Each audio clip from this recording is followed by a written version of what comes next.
Hey folks, I'm DeadScale, and today I'm going to be doing a guide to hero roles in Dota 2, brought to you on behalf of Mobility Gaming.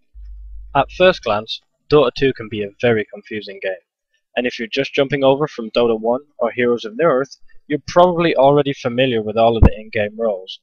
But for those of you who are starting afresh, coming from other games, or just don't feel you know enough about Dota 2, this video will help bring you up to date on the basics of heroes and their respective roles. And what better place to start to learn than the Learn screen. There are 3 roles in Dota 2, carry, support, and ganker, as well as 3 main attributes. There are also a few secondary roles, but more on that later. Let's have a look at the 3 main roles first, shall we?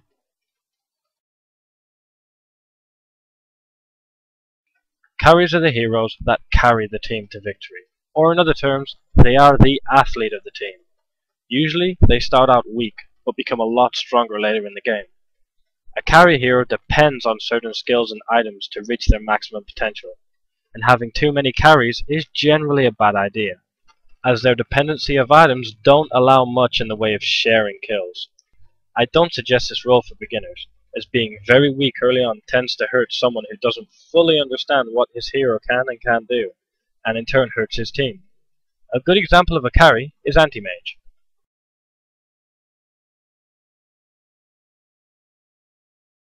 If carries are the athletes of the team, then supports are the trainers, moms and dads. Their job is to keep the carry alive, and give them opportunities to score kills or earn golden experience. Usually a support hero comes with a healing skill, or a skill that disables the enemy, much like a stun, in order to keep the carry alive, or get the carry an easy kill. Support heroes are not very item dependent, and spend most of their money on items that help the team or the carry, such as wards, couriers, or smoke. I'd recommend some support heroes, such as Lich or Venomancer, if you are new to the game, as they are not very item dependent, and can still be of use to your team if you end up dying a few times. Just be sure to listen to what your team needs and react accordingly. Supports are one of the most dynamic roles in Dota 2, and understanding them is the key to winning. A good example of a support is Lich.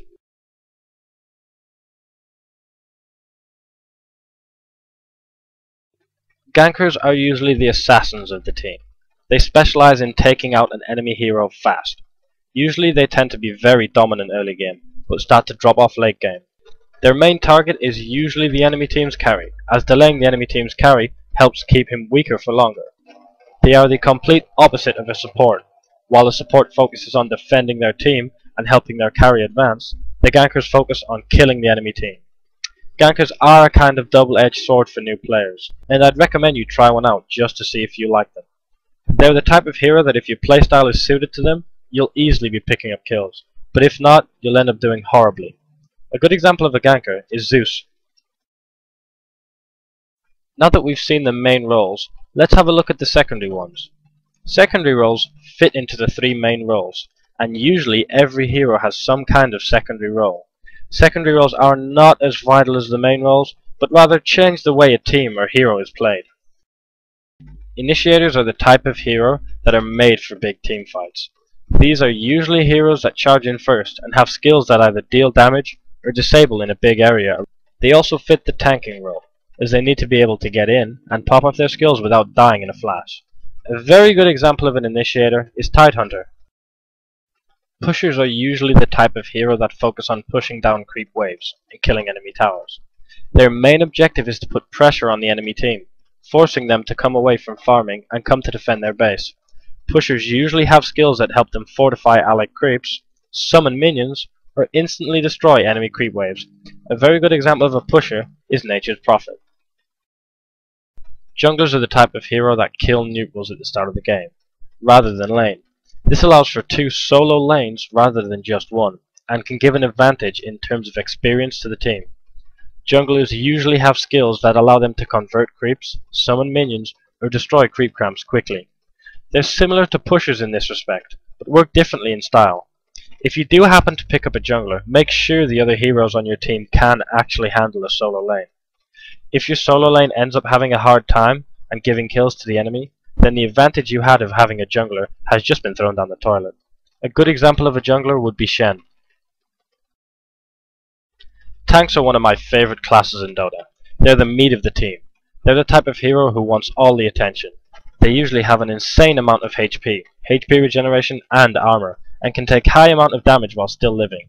Their main goal is to have everyone on the enemy team attack them, while your team moves in for the kill. Tanks also need to be able to dish out a fair amount of damage, or better yet, threat, as a tank that does no damage isn't going to threaten anyone, and in turn will not get focused.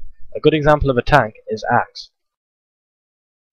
The semi-carry role doesn't really fit under any of the roles, but a semi-carry is a hero who picks up earlier, but also drops off earlier. Semi-carries are usually good around the middle of the game, and tend to drop off at late game if no significant impact has been made. Any one of the main roles can also be considered a semi-carry. For example, Night Stalker is considered a ganker, but is also considered a semi-carry. A good example of a semi-carry is Mirana. As you can see, most of the secondary roles all fit within the main roles. A good jungler usually is a good ganker, and a good carry is usually a good pusher. Note that nearly every hero can do each of the secondary roles, but some do it better than others, and some are just plain horrible at it, and are better suited to other areas. Well, that's all you need to know about hero roles in Dota 2. If you found this video helpful, please leave a like, a comment, and any feedback is welcome. And keep an eye out because I'll be bringing you videos on all aspects of gameplay, from lane setups to item choices, and in the near future, some in-depth hero guides. This has been DeadScale from Mobility Gaming, signing out.